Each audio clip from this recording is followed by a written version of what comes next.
I use a ton of different stuff in my kitchen when I'm cooking wild game, but over the years I've come across a handful of things that I've really become reliant on.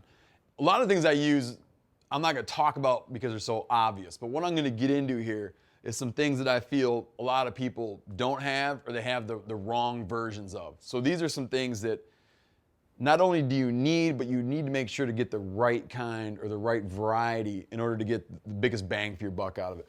I'm gonna start down here. First off, this is something super simple. I grew up having these in the house. My dad always had these kind of totes or tubs. You more commonly see them described as a Meatlug.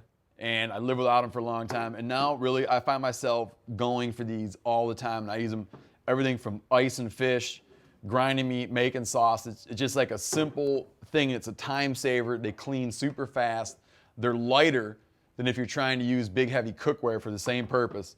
If you're serious about cooking wild game, you like to hunt and fish, get a stack or 3 or 4 of these things in different sizes. If you got a lid, I use them for brining stuff. I use them when I'm making pickles and washing produce out of my garden. It's just like, I can't tell you, like I feel like my kitchen's not rigged up if I don't have one of these. Another thing I've messed around with a lot over the years is tons of different grinders. In the end, if you got the money, get like a real grinder. Get one that's borderline commercial grade. I can run, in this is a Weston, I can run 6 pounds of meat per minute through this machine. I used to dread, like if I was making 50 pounds of sausage and I had a couple of these totes, I used to dread just sitting there grinding meat and grinding meat. Now, doing 50 pounds of meat, I don't even care. I'm through it in no time. Another thing I found very, very useful for doing ground meat is just to get set up with these poly bags for doing ground meat in. I get massive shelf life and a lot of ease out of using these bags, and you can buy 100 of them or 200 of them for dollars. If you don't want to throw in the extra, whatever, $23 or $13, whatever it is, to get a sealer that puts this kind of seal on it, I used to just save twist ties out of garbage bag boxes when you buy garbage bags and never use the twist ties. I'd save all those, wrap it up, and seal it with a twist tie. Then here, I got burger, it's moose. I put 1X on there. That means I ground it. It's a 1 grind, so it's a little bit coarser grind than had I done it a 2 grind. These things keep meat great for a long time. The other thing I like about them is a lot of times I'll find myself in a pinch at night, like I didn't prepare for dinner. You know, I got to feed my kids and it's getting late.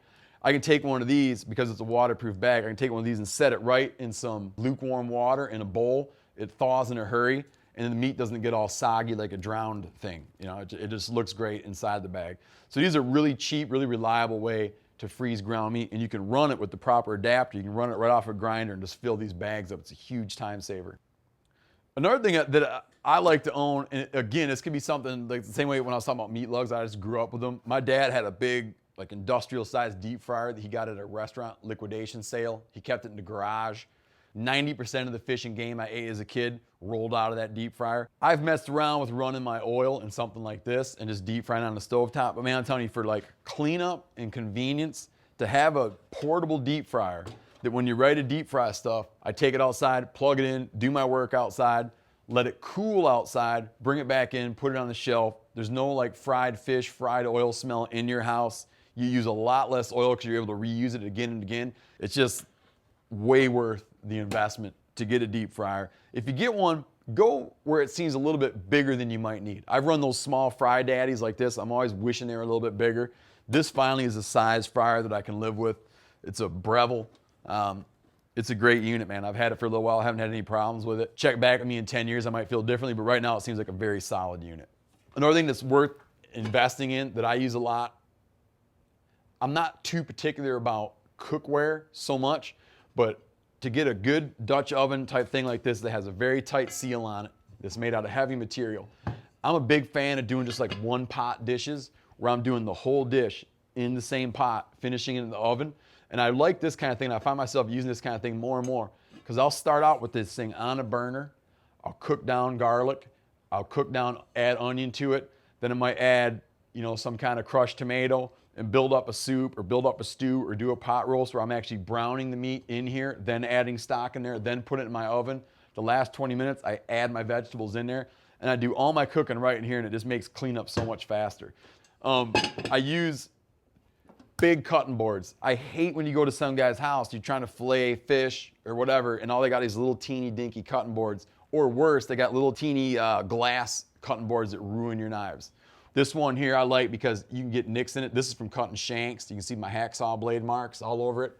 When that gets too bad and I'm worried that I'm not getting it clean enough, I just take a palm sander and I'll palm sand this thing back smooth again. Finally, the thing I really like to have is a good vacuum sealer.